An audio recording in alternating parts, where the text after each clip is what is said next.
Hi, I'm Elaine Brewster. Welcome to Aspects of Energy, a forum where we talk about ways to raise your energy. And today, as you can see right by me, I have the delightful Jeri Hutchings Covey. And I actually used to teach Jeri singing lessons back in the day. I remember singing Silver Bells with you. Oh, sweet silver bells. And so when Jeri got, and I'm not sure that you remember this because your head was in the clouds and you were looking all starry-eyed. But just before she got married, they had what was called a trousseau tea over at her in-laws' house. And this is something that people used to do. I don't think they really do it anymore. But I've done it for my daughter-in-law. Have you? Mm-hmm. Oh, where a new bride gets a new wardrobe, and then it's like laid out all over the house. So you walk through the house and you see the new suit and you see the pretty dress and the new china and everything. Now we just do them at like showers. But it was all spread out through this house, and then and then afterward, then you have refreshments. Well, I'm sure that Jeri's mother-in-law Sandra was looking at her husband, who, as we know from reading this book, was an avid reader, and he had books all over the house. And I can hear Sandra saying, "Steve, you've got to clean up these books." And so he did, and this is what it looked like. The books were piled up 3.5 feet tall on each side of the bed.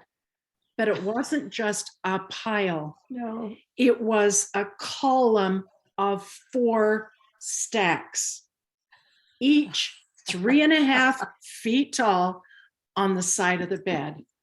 That's interesting you'd say that, because of course he just passed away. And I actually cleaned his office in their new home. And in the one office, which is a very small room, it was over 100 hours for me. Just the books. It was the books. He loved her. Well, yeah. I think a lot of us on this call, and people who aren't on the call, have read it. And if they don't, oh, everyone wants to read this. And one of the things that has really impressed me as I reread this, and I'm so glad that I did, and I'm going to reread it, is just one sec. Let's get to participants and mute that, if I can figure out how to. Doing better than I do. Okay, Emily, you're going to want to mute that. Thank you. Oh, very good, because I couldn't figure out how to. Anyway, one of the things that he mentions a lot in this book is, because he was writing this book and he was talking mainly from a corporate level, and the training that he would give to all of these companies, high power companies, but then he would relate it to his family. And I loved how he did that. So that was kind of my overriding thought, and Jeri may take it a different direction, but I kind of wanted to know how these concepts have then filtered down, at least into this one Covey family. Is that asking too much? No, it was very good for me to reread 7 Habits, although I was feeling kind of guilty, like, sure, I have so much to work on. But it was definitely part of the vocabulary growing up. It's just, they have their own vocabulary in the family. And if you just learn it as you go along, and the R and I, all those things. Yes, I can hear Dad saying all those things. And it's just been very impactful in how we've raised our family. It gives you a great framework to raise your family. And it does help to have a common vocabulary.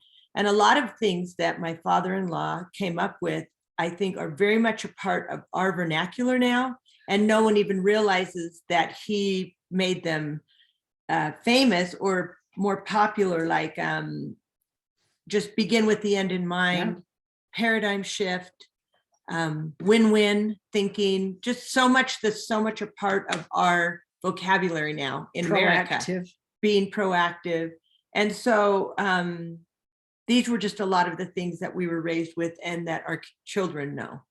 I remember Dad would always say, use your R&I, which stands for resourcefulness and initiative.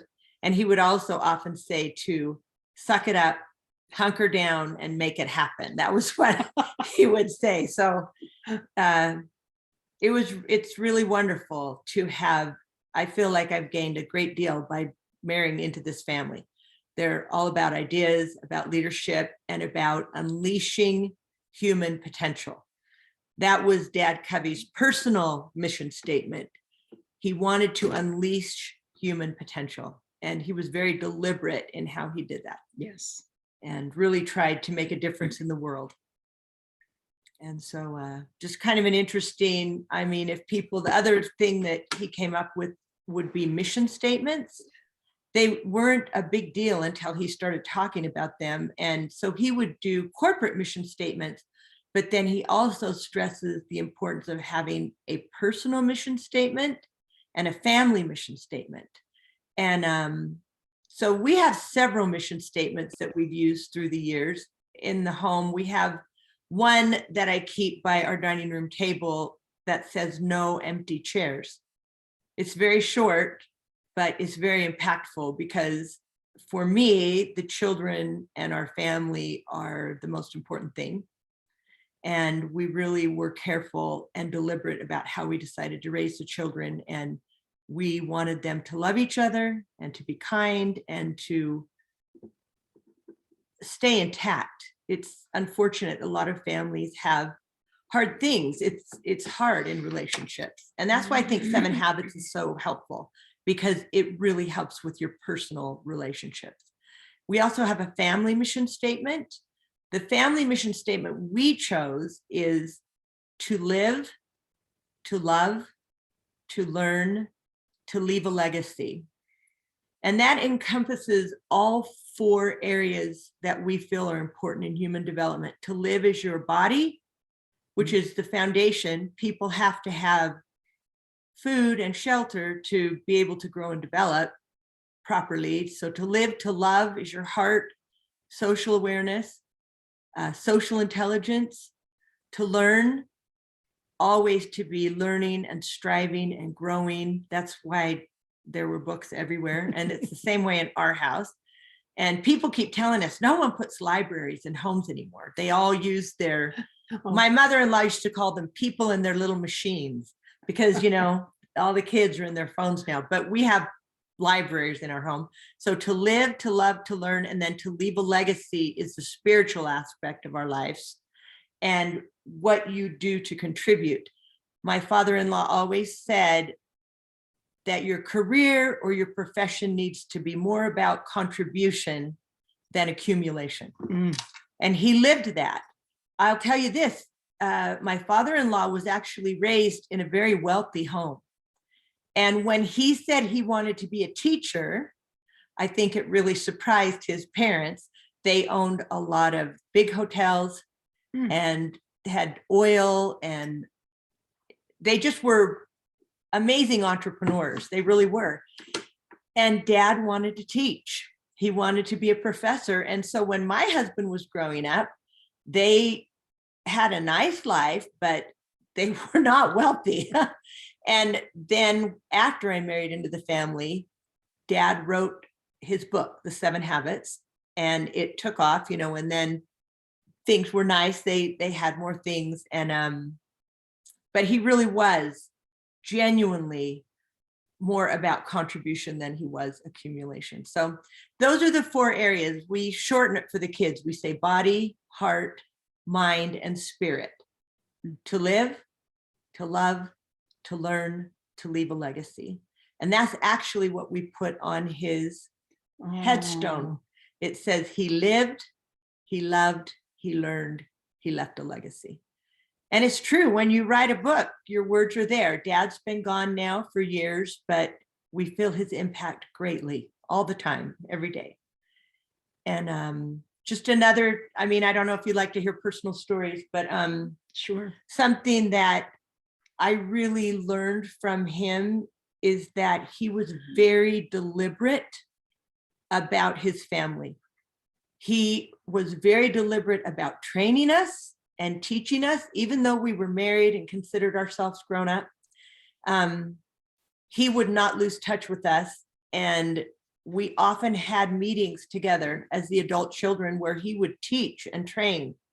And just up until he passed away, at least twice a year, we would have amazing training seminars, just the family. So that family is very thoughtful about ideas. We discuss ideas and principles. And that's something I really, really admired about my father-in-law and my mother-in-law. They planned ahead. They planned gatherings. And truly, my children's cousins are their best friends. They are more like brothers and sisters than they are cousins. But I think it's because mom and dad provided a lot of wonderful gathering opportunities. So they really know each other. And it's been a huge blessing to have that family support, especially in today's world. So those are just a few ideas. So we have a family mission statement. We've come up with our own personal mission statements. We've tried to raise good children. How many do you have? We have five children. And it was so interesting. I was talking to my son yesterday. He actually is in the draft for the NFL, professional football. I don't know if any of you care about football. I actually am a musician. So, but my children all came with these amazing athletic gifts. They've all played in college and had scholarships. And I don't know where it came from because it didn't come from me. But he had a very stressful day yesterday. It's like the combine where they go and they have to perform in front of hundreds of scouts and coaches from all over the league, including Dallas Cowboys. I know she's from Dallas. And so 29 of the 32 NFL teams were there. So I asked my son, Britton, I said, do you ever visualize? Because Dad Covey talks a lot about visualizing in this book. And Britton said, oh yes, that's how I made it through yesterday. He goes, I have actually gone over to the facility where they were doing this pro day, they call it. And he goes, I sat in there and I visualized everything I was going to see. Who was going to be there, the coaches, the scouts, the media. I visualized what I would say. I visualized how I was going to run. I visualized the balls I would catch, the routes I would run, and that if something bad happened, how I would respond to that. And he said he actually went over to the facility 2 or 3 times, and he would actually line up and pretend like he was going to run all these many drills they make them do. And he really prepared for that. And I thought that's interesting. You see Dad Covey's teachings are reaching down to the grandchildren, and he did very well. There's 6 teams interested, so we'll see, right? As a mother, I wish you'd just let it go because I'm kind of done with football. Scares me to death, but he loves it. And I just thought it was so interesting that he really visualized and it worked. He had a flawless day and it worked. Cool. Yeah, it was fun. So, I did that one time because visualizing was something that was more in the I can't think of the word, not vernacular, but in the community, that people were recognizing it. And and so I'd been part of the Utah Opera Company, but then I had moved an hour away and had a bunch of children, so I wasn't as much a part of it anymore. And now they were a little older, so I wanted to go back to it. And actually felt an inspiration from heaven, go and audition for them. And I thought the audition was in 2 months, and it was like the next day. So I wasn't prepared, but I went anyway, crashed, just bombed it. Walked out to my car looking up at heaven and going, why did you want me to do that? But I took that experience and I visualized everything the following year, including, like he did, including going to the door and opening the door and walking in, hi, I'm Elaine Brewster. And I nailed it the next year and got to sing in the opera Macbeth. I didn't even know it was an opera. yeah, I just saw Tosca this I know, week. that was So good. So scary. And you people can unmute. and ask Jeri questions. She has got so much on her mind. And I'll tell you, I have more questions right now that I've thought of and written down for Jeri than for anyone I have talked to for a year. Well, you're all on my first podcast. My husband is actually coming out with a new book April 5th. I brought to show you. Oh, Isn't that amazing? Woo. Trust and inspire. And it's called How Truly Great Leaders Unleash Greatness in Others. And he's actually written several books. This is his third. I told him no more books. We're done. No. It takes 5 years off of his life and off of my life too. It's Stephen M.R. Covey is her husband. It's actually the 4th in a row. Yeah. And then my son and grandson are the 5th and the 6th. So different middle names, but my father-in-law said to me, "You will be naming him Stephen, won't you?" So I didn't have a lot of choice on that, but I'll tell you something else that really impressed me about my father-in-law. Just things that I learned and visualization. He was an early morning riser, but he had something that he says, I have it hanging up on my fridge. And he said, if you spend 20 minutes a day with the Savior of the world in private worship, you will spend eternity in his presence. And I saw my father-in-law live that daily. He would get up in the morning. He believed in scriptures. He felt that they were true scripts of who we really are and who we came from and our divine potential. And he also believed in principles that you find in many faiths, not just the Judeo-Christian. Stephen and I have traveled all over the world, and there are wonderful, very principled, moral people in every faith. Yeah. But Dad Covey really believed in this visualization and the private victory, which he had every morning. And he spent time in meditation and what we would say prayer and reading the scriptures. But if you spend 20 minutes a day with the Savior of the world in private worship, you will spend eternity in his presence. And he lived that, and he taught that to us. And I'm so grateful for his example. He lived what he wrote. That's what he was congruent, and he didn't write books that he didn't live. That's not to say I was the second one married in the family. I saw what it was like raising a family of 9 children, and they had their moments. We're not perfect. I remember one story. I had my brother-in-law would never remember to take the garbages out. He was awful. And I remember them being so frustrated with him.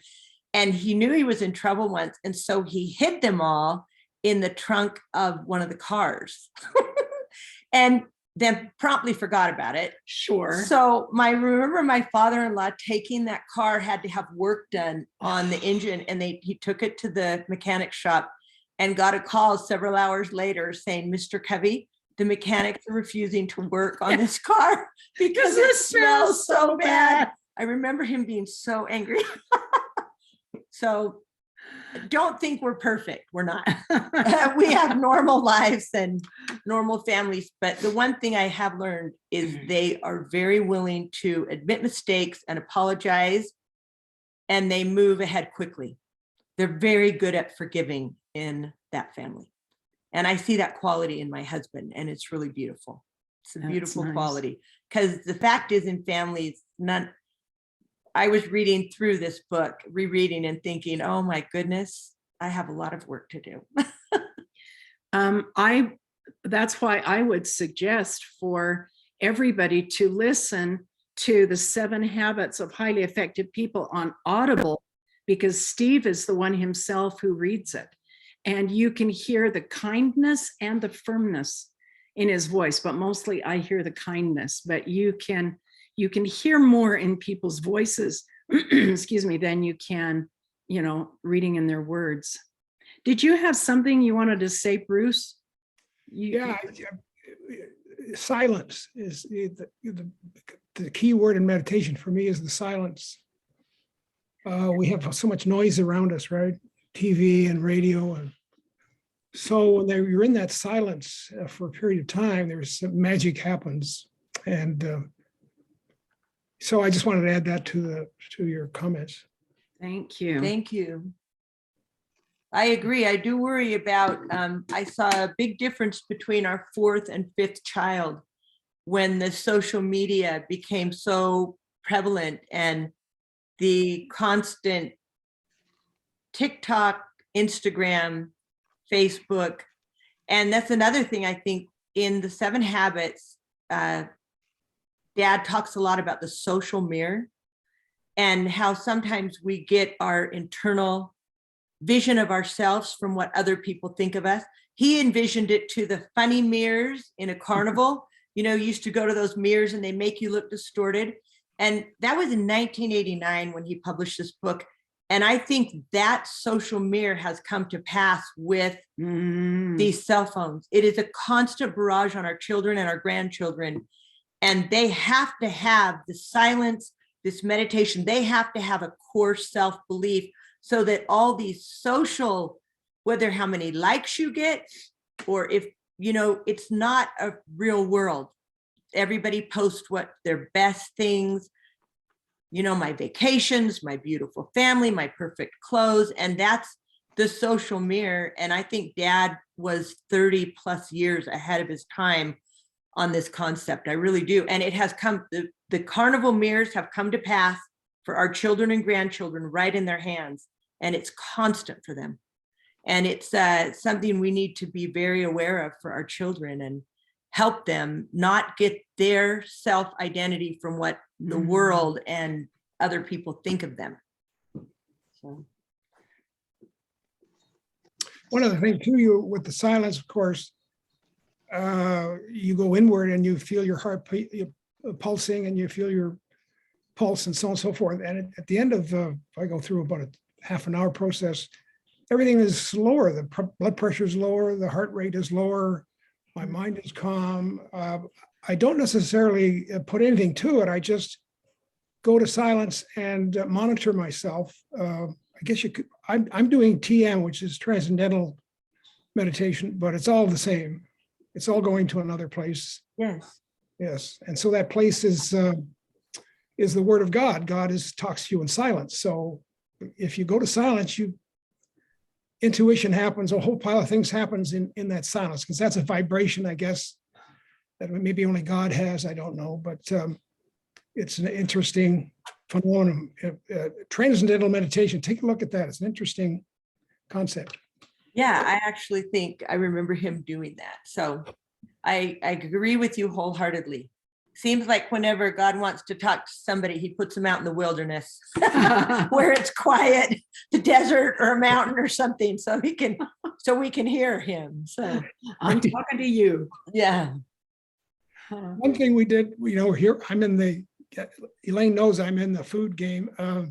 One thing I had a Zoom call today at noon with a cardiologist, and I put up the question and he couldn't answer it. He said, I asked him, what did the great masters eat? Like Christ and Buddha and Muhammad, and he couldn't give me an answer. Nobody can give me an answer as to what these great spiritual people ate. Which is a question that nobody can answer. Pickles. His favorite foods were root beer floats and strawberry shortcake. Okay. Probably isn't the best thing in the world. Every time he went to New York, we had to go get the strawberry shortcake at this one place that he loved in New York City. But I guess Gandhi was a vegetarian.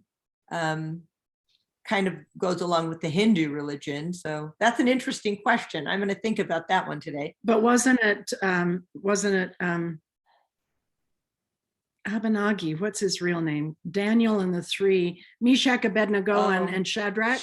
Weren't they the ones that the same ones that they wouldn't eat the meat? They didn't want to eat what everyone else was eating.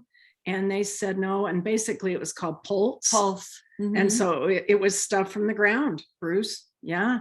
It's one thing that religion doesn't. I asked my friend who's a preacher, and religion doesn't go there. They don't go to the food part because they can't answer the question. And so Well, that's really interesting. They, Sorry. they should. They should be able to, yes. Like you said, that's part of life. That's part of the body To and live. to live. And if the body is not doing well, then it doesn't do well at reaching out in all of those other areas. So Yeah, it really should. It's a system. It's like a car. If you put the wrong gasoline in the car doesn't operate right. So, we think we got to take a look at that big part of the issue that nobody is addressing. And I'm I'm a nutcase on this myself. In 7 Habits, the final habit is to sharpen the saw. And that was very important, I know, to my father-in-law. He really was a huge exerciser, and always, every day, wherever he was. I recall he just wouldn't miss. And he really didn't mind what people thought of him. He was kind of funny, a real prankster, always had silly hats, wigs, just always doing practical jokes. But I remember being in a hotel with him once, and he said he had to get his swimming in, and it was a wedding reception. And he just went swimming right in the reception, but That's where it was. It was so funny, but in the hotel, but he swam until they kicked him out. But I don't know him. I do not know him. No, he's kind of, people don't realize how funny he was. But he sharpened the saw. He says we have to take time for ourselves to rejuvenate, or you can't practice the other habits. You'll end up burning out. And How do you do that? Or how do you and Steve do that? Stephen works every day. He's very consistent in his exercise. I walk up in the mountains. Yeah, we have a dog. My children have a dog, which means I have a dog because they've all gone off to college and left the dog. So I take care of the dog now, but we go walking every day. And cool. Yes. And I like to meditate, and up in the mountains is a good place to do it. Well, other thoughts? You got a couple more minutes. Any other questions? I'll say something, if I may. I just want to thank you so much for joining us today, or for sharing all this firsthand info from your father. Jeri, this is so great. I appreciate this so much, Elaine. Like, I read the book, I have the audiobook, the audio, and it's incredible. Like, there's just so many nuggets, and even everything that you shared. Oh, can you hear me okay? Yeah. No, I'm just saying there were so many so nuggets. much. Even right now, as she's sharing, I'm recalling it, and I want to watch this again so I can take the notes and remember, because I want to practice them again, right? Because they're just so powerful.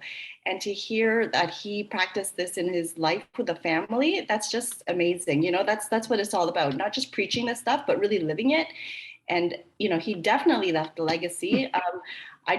I can just imagine being in that family and having, so much knowledge and wisdom shared. That's just so incredible. I love that. Everything you're saying is it's just so wonderful. I feel like it's all I'm in alignment with all this. I just feel like I wish, like June posted it here in the chat. Like, I just want to share this with other people because it's gold. Like, this is really important stuff. Like, I listen to a lot of podcasts, and I go on Zooms and stuff, and there's little bits here and there, but there's just so much right here, right now. So thank you for You're welcome. Like I say, it's my first one. I've been pretty busy. Stephen has been gone. My husband travels all over, and feels very strongly about continuing his father's legacy.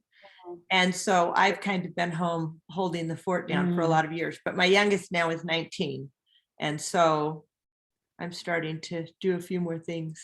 So it was good for me to reread the 7 Habits and realize you have to adjust your visions and live life in crescendo.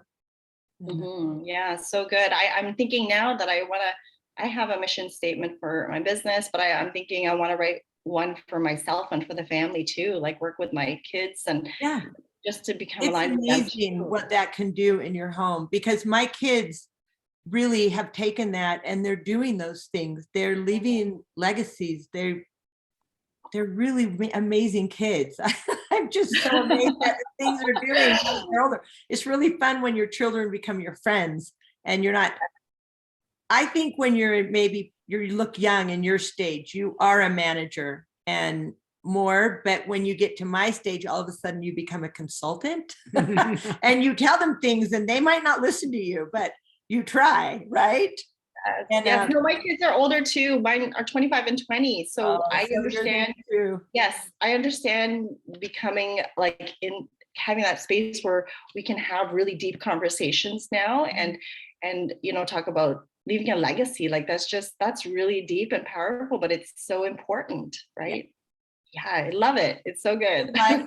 Deliberately live it with the reason and yeah, and the thing is, a lot of people just go every day doing the same old thing and just living, but not really living with purpose, right? So that mission statement is that vision, the higher vision that we can keep in mind every day and work towards. And it's so powerful. It's so great. Thank you so much. I think I'm done talking. I feel like I'm taking over the whole conversation.